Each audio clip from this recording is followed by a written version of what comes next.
karon no nga naay mga ingon nga mga secret beach, no? Mga tinago nakato na mo taganaan na itinago dito.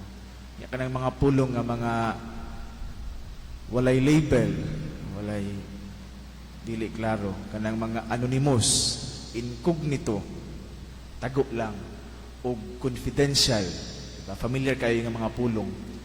Apan kining mga pulunga side kita nga ang tinago sa taganaan wala nagitagua kay daghanay mo adto kanang mga secret beaches, no?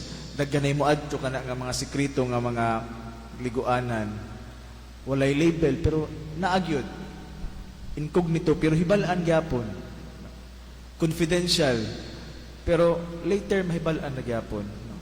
Kining mga pulunga kabalo kita sa unsay gikahulugan. Apan I don't know kung sayod pa kitang tanan nga kining mga pulunga wala gyud ga exist, wala gyud ga hitabo, ga kahitabo diha sa realidad. Walay sikreto nga dili mabutiag. Ang pagkasikreto, ang in its true sense sa iyang pagkapulong, wala gyud siya ga kahitabo sa kamatuoran. Walay sikreto, nga sikreto gid hangtod sa kahangturan, no? Kaya sa itong ebanghelyo nga igsuon giingon ni Jesus nga ang tanan nga gitaguan mabutyag ug ang tanan nga gililong madayag. Mga igsuon sayod kita nga wala kahibal-i sa atong Ginoong Dios. Ug ganahan kay ko sa igon sa usa ka Kristinian nga bisan sa panahon sa atong pagpakasala nakabalo ang Dios ni ana. Bisan sa panahon nga nagunahon na kita nga atong taguan ang atong kaugalingon sa Dios, nakabalo ang Dios ni ana. Gani isa sa mga suwat ni San Pablo, sa panahon nga dili kita kabalo mo ampo sa Dios, ang iyang espiritu maoy magtudlo unsa nga mga pag-ampo ang atong ipadayag kaniya. Nga sa ato pa, usahay mas nahibalo pa ang Dios kaysa sa atong kaugalingon.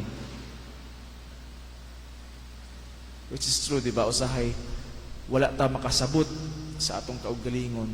Apan diha sa panahon nga muluhod ug mag-ampo kita sa Dios, mas mailhan ug mas masabta nato ang atong kaugalingon kung kita mudangop sa atong Ginoo.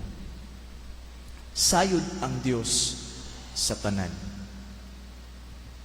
Nya, unsa may rason nganong magpuyo man kita sa kamatuoran?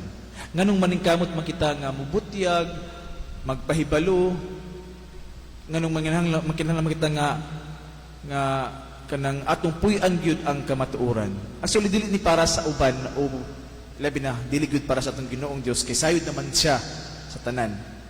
Ang atong part sa paghimo niining maong pagbutyag sa kamatuoran, pagpuyo sa kamatuoran, pagpaningkamot sa pagpangita sa kamatuoran is actually para sa atong kaugalingon. Kay ang tao nga nagpuyo ug nakabalo sa kamatuoran ug iya kining gipuy-an sa patag-adlaw sa iyang kinabuhi, ang tao nga matinud-anon nagpuyo sa kamatuoran, siya katong tao nga nakabalo ug nakaila kung unsa ang tinuod nga kalinaw. Ang tao nga matinud-anon nagpuyo nga malinawon. Ang tao nga nagmatinud-anon diha sa iyang kaugalingon nakabalo kung unsa ang tinuod nga pagkamalipayon. Mga igsoon unta diha sa pagpadayon sa itong santos nga misa, atong pangayoon kanunay sa ang grasya sa Dios. Ang Dios nga mao ang kamatuoran nga kita usab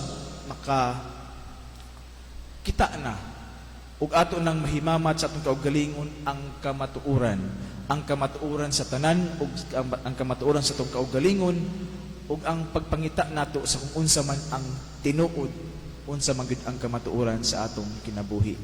Nga sayod kita nga atong makit-an lamang diha sa atong Ginoong Dios. Manindog kita mga igsoon arang sa pangamuyo sa katilingban.